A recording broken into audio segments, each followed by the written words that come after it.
সবাইকে স্বাগত জানাচ্ছি গ্লোবাল ভিউজে। আপনাদের সঙ্গে আছি আমি সুস্মিতা দাস।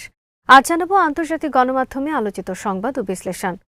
ইরানে যে কোনো ধরনের মার্কিন স্থল অভিযানের বিরুদ্ধে কঠোর হুঁশিয়ারি উচ্চারণ করেছে দেশটির সামরিক বাহিনী। মধ্যপ্রাচ্যের মার্কিন ঘাঁটিগুলোতে আঘাত হানার পাশাপাশি রোববার ইসরায়েলের দক্ষিণাঞ্চলে অত্যন্ত স্পর্শকাতর একটি রাসায়নিক শিল্প কারখানায় ভয়াবহ আঘাত এনেছে ইরান।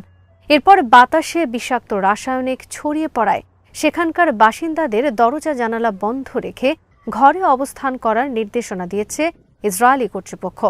এদিকে মধ্যস্থতা আলোচনার মধ্যেই ইরানে আবার স্থল হামলার হুমকি দিয়েছেন মার্কিন প্রেসিডেন্ট ডোনাল্ড ট্রাম্প। জবাবে ইরানের খাতামুল আম্বিয়া কেন্দ্রীয় সদর দপ্তরের মুখপাত্র লেফটেন্যান্ট কর্নেল ইব্রাহিম জুলফাগারি এক বিবৃতিতে জানিয়েছেন, মার্কিন সেনারা যদি ইরানের মাটিতে পা রাখে তবে তাদের পরিণতি হবে ভয়াবহ। তিনি মন্তব্য করেন, মার্কিন সেনারা পারস্য উপসাগরের হাঙরদের জন্য সুস্বাদু খাবারে পরিণত হবে। ট্রাম্পের পক্ষ থেকে পারস্য উপসাগরের কয়েকটি দ্বীপ দখল এবং স্থল অভিযানের যে হুমকি দেওয়া হয়েছে সেটিকে দিবা স্বপ্ন বলে অভিহিত করেছেন জুলফাগারি। তিনি বলেছেন, ইরানি বাহিনী মার্কিন সেনাদের ধ্বংস করার জন্য মুহূর্ত গণনা করছে। তার মতে আগ্রাসনের ফলাফল কেবল অপমানজনক বন্দিত্ব, অঙ্গহানি এবং আক্রমণকারীদের চিরতরে নিখোঁজ হওয়া ছাড়া আর কিছুই হবে না। সংবাদ মাধ্যমের প্রতিবেদন অনুযায়ী বর্তমান বিমান হামলাগুলো লক্ষ্য অর্জনে ব্যর্থ হলে পেন্টাগন ইরানে কয়েক সপ্তাহের জন্য সীমিত স্থল অভিযানের পরিকল্পনা করছে। বিশেষ করে কৌশলগতভাবে গুরুত্বপূর্ণ খার্ক দ্বীপ ও পারস্য উপসাগরের উপকূলীয় এলাকাগুলো তাদের লক্ষ্য হতে পারে বলে জানা গেছে।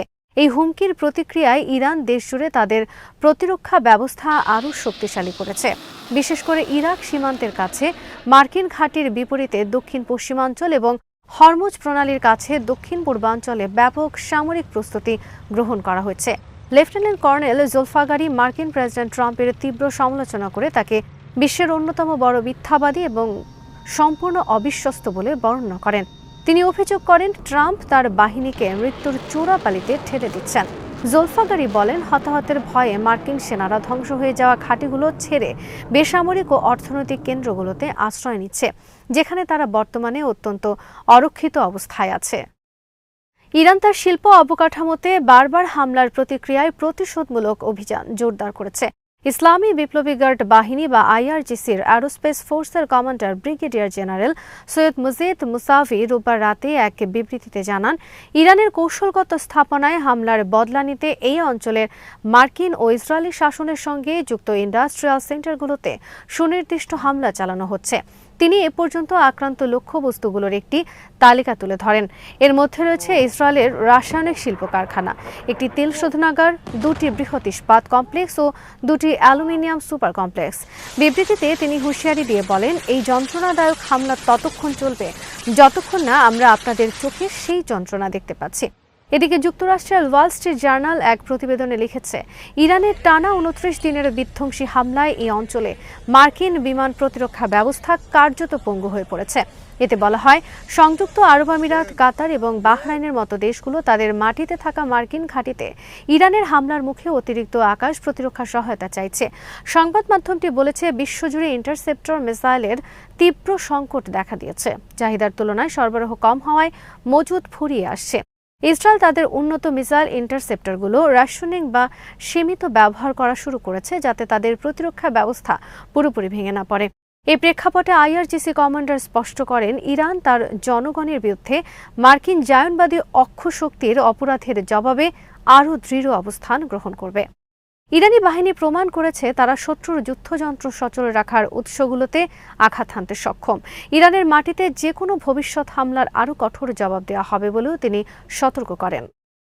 রোববার পরিচালিত অপারেশন ট্রু প্রমিস 4 এর আওতায় 86তম দফার সামরিক অভিযানের বিস্তারিত জানিয়ে সৈয়দ মুজিদ মুসাভি বলেন, এই দফায় মধ্যপ্রাচ্য জুড়ে থাকা মার্কিন সামরিক ঘাঁটি এবং ইসরায়েলের গভীর অভ্যন্তরে কৌশলগত ও সংবেদনশীল লক্ষ্যবস্তুগুলোতে ক্ষেপণাস্ত্র ও ড্রোনের বৃষ্টি ছড়ানো হয়েছে।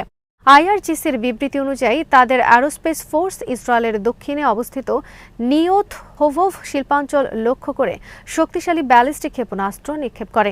এরপর সেখানে কুণ্ডলি পাকিয়ে কালো ধোঁয়া উঠতে দেখা গেছে। তাছাড়া মার্কিন কৌশলগত সম্পদের ব্যাপক ক্ষয়ক্ষতির কথা জানিয়েছেন খাতামুল আম্বিয়ার মুখপাত্র ইব্রাহিম জুলফাগারি। তিনি জানান, এই অভিযান নৌ ও বিমান বাহিনীর সমন্বয়ে একাধিক পর্যায়ে সম্পন্ন হয়েছে। প্রথম পর্যায়ে ইরাকের ভিক্টোরিয়া ঘাঁটি, এরপর কুয়েতের আরিফজান এবং সৌদি আরবের আল খারুজ ঘাঁটিতে অবস্থিত মার্কিন বিমান অপারেশন অবকাঠামো, অস্ত্রাগার এবং ড্রোন সুবিধাগুলো ধ্বংস করা হয়। আইআরজিসি নিশ্চিত করেছে সৌদি আরবের আল খারুজ বিমান ঘাঁটিতে অবস্থিত অন্তত একটি E-3 আওকার্স নজরদারি বিমান সম্পূর্ণভাবে ধ্বংস হয়েছে। এটি মার্কিন বাহিনীর অত্যাধুনিক কমান্ড ও কন্ট্রোল ব্যবস্থার মেরুদণ্ড হিসেবে পরিচিত ছিল। রোববার ইরানের হাতে আক্রান্ত হওয়া অন্যান্য লক্ষ্যবস্তুর মধ্যে রয়েছে ইসরায়েলের তেল আবিব, আরাদ আল নাকাব এবং কুর্দিস্তান অঞ্চলের ইরবিল সহ সংযুক্ত আরব আমিরাতের আল ধাফরা ঘাঁটি ও মার্কিন পঞ্চম ফ্লিট। আল মায়াদিনের খবরে বলা হয়, রোববার ভোর থেকে ইরানি ড্রোনগুলো জর্ডানের আজরাক ঘাঁটির লজিস্টিক সরঞ্জাম এবং আবাসিক এলাকা লক্ষ্য করে হামলা চালায়। এই ঘাঁটিটি ইরানের বিরুদ্ধে ব্যবহৃত যুদ্ধবিমান এবং পরিবহন বিমানের একটি গুরুত্বপূর্ণ কেন্দ্র হিসেবে কাজ করছিল। এর পাশাপাশি হরমুজ প্রণালীর পূর্ব আকাশে ইরানের আকাশ প্রতিরক্ষা ব্যবস্থা বেশ কয়েকটি শত্রু ড্রোনকে ভূপাতিত করেছে। এদিকে ইসরায়েলের নিয়ত হোভভ শিল্পাঞ্চলে ইরানের হামলায় একটি কেমিক্যাল ফ্যাসিলিটির বিপজ্জনক রাসায়নিক ছড়িয়ে পড়ার আশঙ্কা করছে কর্তৃপক্ষ। তাই এর কাছাকাছি বসবাসকারী বাসিন্দাদের বাড়ির ভেতরে সতর্ক থাকতে বলা হয়েছে। নিয়ত হোভভ শিল্পাঞ্চল এলাকাটি ইসরায়েলের দক্ষিণাঞ্চলীয় শহর বীর শেবা থেকে মাত্র 4 মাইল দূরে অবস্থিত। ইসরায়েলের সংবাদ মাধ্যমগুলো জানিয়েছে, নিয়ত হোভভের বাসিন্দাদের ঘরে থাকতে এবং তাদের জানালা বন্ধ রাখতে বলা হয়েছে, কারণ কারখানায় বিপজ্জনক উপকরণ রয়েছে, সেটা ছড়িয়ে পড়ার আশঙ্কা রয়েছে। রোববার ইসরায়েলি সামরিক বাহিনীর বিভিন্ন কৌশলগত ঘাঁটি এবং অবৈধ ইহুদি বসতিগুলোতে বড় ধরনের সিরিজ হামলা চালিয়েছে হিজবুল্লাহ। ড্রোন, রকেট এবং গাইডেড মিসাইলের মাধ্যমে এই অভিযান পরিচালনা করা হয়। হামলার প্রধান লক্ষ্যবস্তু হওয়া কৌশলগত এবং সামরিক ঘাঁটির একটি আইন শেমের। সীমান্ত থেকে 75 কিলোমিটার গভীরে এই ক্ষেপণাস্ত্র প্রতিরক্ষা ঘাঁটিতে উন্নত মিসাইল দিয়ে আঘাত করা হয়। ইসরায়েলের উত্তর কমান্ডের প্রধান আকাশ প্রতিরক্ষা ঘাঁটি বিরিয়া ঘাঁটিতেও ড্রোনের ঝাঁক দিয়ে হামলা চালানো হয়। তাছাড়া সফদ শহরের দক্ষিণ পশ্চিমে এবং অধিকৃত গোলান মালভূমিতে অবস্থিত মাহভাহ আলন এবং রাওইয়া ঘাঁটিতে রকেট ও ড্রোন দিয়ে আঘাত করা হয়।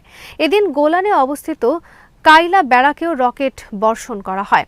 রোববার হিজবুল্লাহর যোদ্ধারা আল বায়াদা, দেইর সেরিয়ান, বেইত লিফ, শামা, আল কান্তারা এবং আল কাউজা গ্রামে অন্তত 11টি মেরকাভা ট্যাঙ্ক লক্ষ্য করে গাইডেড মিসাইল ও ড্রোন হামলা চালান।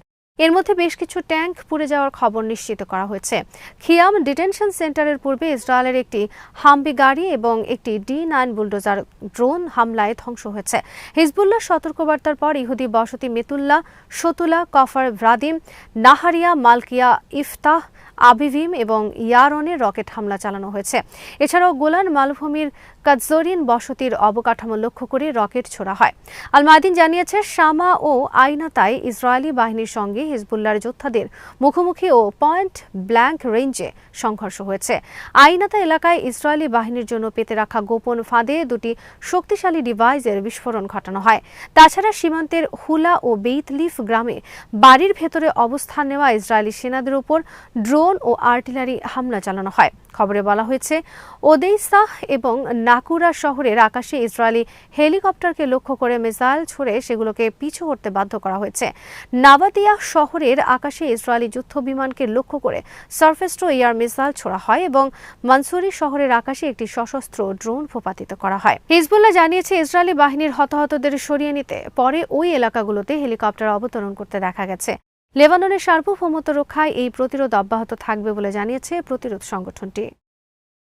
মার্কিন প্রেসিডেন্ট ডোনাল্ড ট্রাম্প বলেছেন, মধ্যপ্রাচ্য যুদ্ধে বেশ দ্রুতই একটি যুদ্ধবিরতি চুক্তি হতে পারে। ফিনান্সিয়াল টাইমসের বরাত দিয়ে বার্তা সংস্থাগুলো এই তথ্য জানিয়েছে। প্রতিবেদনে বলা হয়, ইরানের তেল উৎপাদন কেন্দ্রগুলো দখল করার হুমকি দিলেও মার্কিন প্রেসিডেন্ট জোর দিয়ে বলেছেন, পাকিস্তানের দূতদের মাধ্যমে যুক্তরাষ্ট্র ও ইরানের মধ্যে পরোক্ষ আলোচনা ভালোভাবেই এগোচ্ছে। ডোনাল্ড ট্রাম্প আরও বলেন, ইরান বর্তমানে পাকিস্তানের পতাকাবাহী 20টি তেলের ট্যাঙ্কার হরমুজ প্রণালী দিয়ে চলাচলের অনুমতি দিয়েছে, যা আগের তুলনায় দ্বিগুণ। ইরানের পার্লামেন্ট স্পিকার এই অতিরিক্ত ট্যাঙ্কার চলাচলের অনুমোদন দিয়েছেন। আগামী কয়েকদিনের মধ্যে কোনো যুদ্ধবিরতি চুক্তি হতে পারে কিনা এমন প্রশ্নের জবাবে ট্রাম্প সুনির্দিষ্ট তথ্য দিতে রাজি হননি।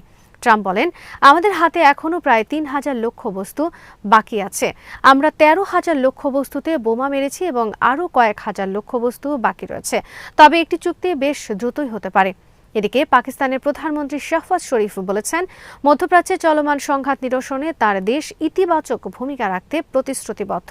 সেই সঙ্গে যুক্তরাষ্ট্র ও ইরানকে আলোচনার টেবিলে আনতে কাজ করছে পাকিস্তান, সৌদি আরব, তুরস্ক ও মিশরের পররাষ্ট্রমন্ত্রীদের আলোচনার পর এক বিবৃতিতে শাহবাজ শরীফ একথা বলেন।